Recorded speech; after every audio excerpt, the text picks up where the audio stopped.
As the survivors, still reeling from the latest sugar rush, adjust to the comparative normality of the time between games, One-on-One's little goon squad has adopted the role of the bullies, dining away in the corner even as a few other prisoners complain there is no food and water left for them.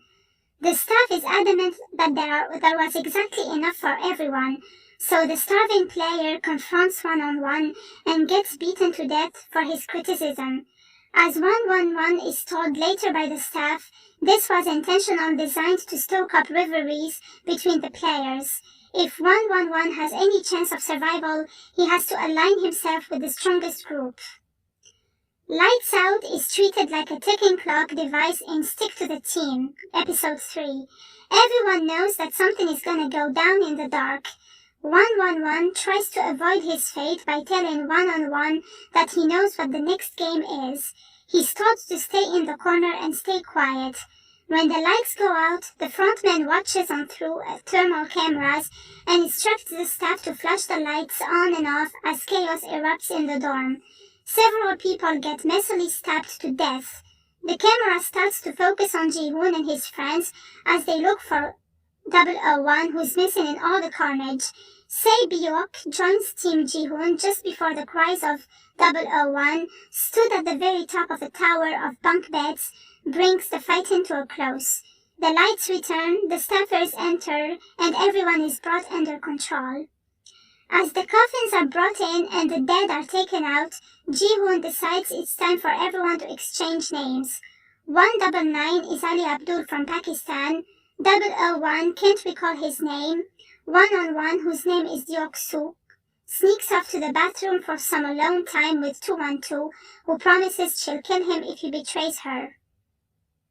In the meantime, John Ho realizes that the person coughing in the room next to his is actually coughing in Morse code, spelling out room 29. It's time for the next game. This one requires teams of 10 and has a time limit of 10 minutes. That means that the smaller groups have to form bigger ones, which means there is some decision making that needs to be done. Sang-woo proposes they each bring in one guy, since men tend to be better at most games on average, and he also advises Ali to hide his left hand, which is missing 2 fingers. Sang-woo approaches 069 but turns him down because he's adamant about his wife coming along. Our team already has too many girls, he says.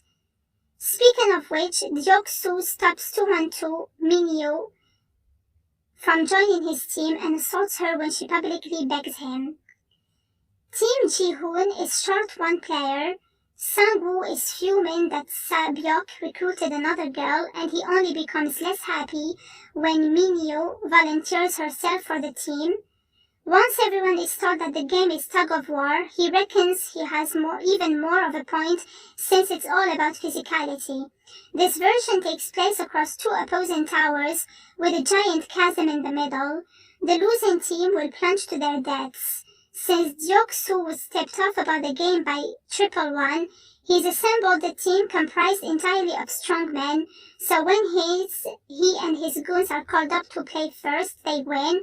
Just like that, another 10 players are out of the game.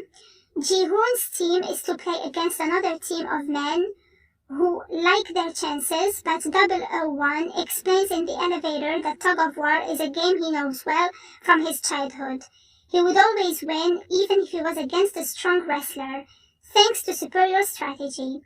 Ji-hoo is at the front as the leader, Ali is at the back as the anchor, everyone else is arranged alternating between left and right, their feet forward, the rope under their armpits. At the start they wait, holding their position, until they sense weakness, and then they capitalize. It almost works, but not quite.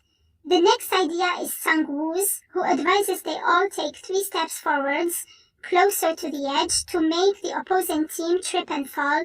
It's a risky gambit, as everyone moves forwards. Stick with the team ends.